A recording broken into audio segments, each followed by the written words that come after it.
Well, hello there. Welcome to the B1G Shootyhoops Stock Report, the place where I break down the weeks that was against my ever fair and just expectations. We've reached the midpoint of B1G play.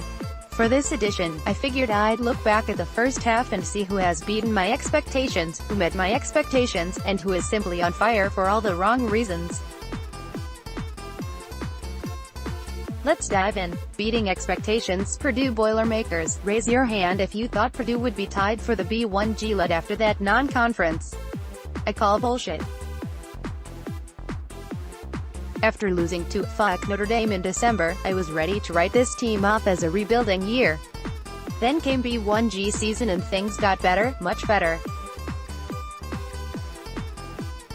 So what changed? The emergence of Trevion Williams as a viable post option and Ryan Klein finding his shooting stroke. Matt Painter has this group of misfits rounding into form just in time for a stretch run and are challenging for another B1G title. Wisconsin Badgers. I was ready to leave this team for dead. After back-to-back losses against Purdue and Maryland, I thought this team was ready to fold. It appears the Badgers' death has been a tad exaggerated. Since those losses, they've won 5 straight, including avenging that loss to Maryland. Teams that can find a way to keep Ethan Happ from scoring, fouling seems to work well, will have success, but Bucky is trending the right way and is poised to challenge for a double by come Big Ten tourney time. Rutgers Scarlet Knights. Damn it, do I really have to type this? I had zero expectations for the Scarlet Knights. So for them to win 3 conference games in a row is a fairly big deal. Big enough to get them out of junk status. No Illinois Fighting Illini. Again, no expectations. Giving unsuspecting teams heartburn? I guess that counts as beating them. At expectations, Michigan Wolverines. To be perfectly blunt, anything short of perfection isn't going to cut it. Beeline had this killing machine humming as B1G play hit, but hiccups against Wisconsin and Iowa give cause for concern. This is still a great team that's poised for a deep run come March, but they must prove they can win in tough environments.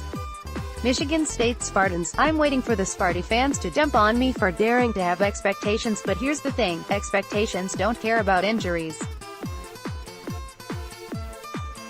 Things were humming along until Tom Izzo's squad had to travel to Mackey Arena and lost their shooting touch against Indiana. Getting Kyle Ahrens back from injury will go a long way to adding some depth, but I've got to hold them back for now. Maryland Terrapins. I don't know if I'll get as much pushback from Terrapin fans.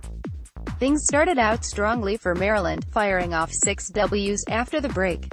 The problem is the season is a bit longer than that.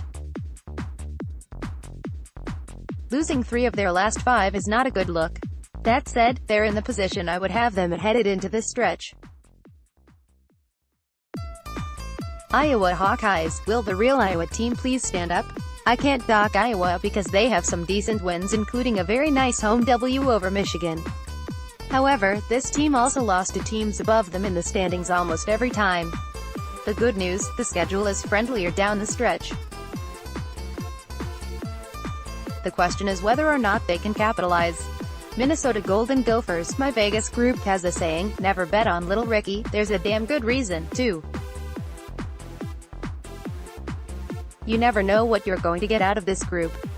I expected this group to be a middling B1G team, and here we are. The schedule isn't friendly headed towards March. Let's see where they end up. Missed expectations. Indiana Hoosiers. Expectations of returning to the NCAA tournament this season were realistic. That said, I don't think this is a tournament team.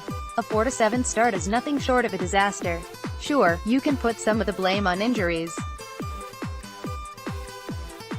However, I don't think Archie Miller has control of this team and could fall victim to the fan base's longing to return to glory. Nebraska Cornhuskers. Every time I look at a Huskers box score, Khalil's Way Down We Go starts playing in my head. Penn State Nittany Lions. This is not a good basketball team. I got nothing else to say. Ohio State Buckeyes. Yikes, what a disaster Ohio State has been in conference play. A drop-off in year 2 of Chris Holtmann was to be expected, but not this far. Northwestern Wildcats, the year has come and passed. Sorry, 0%, 0 votes, 0%, 0 votes, 0%, 0 votes, 0%, 0 votes, 0%, 0 votes, 0%, 0 votes, 0%, 0 votes, 0 votes, total vote now.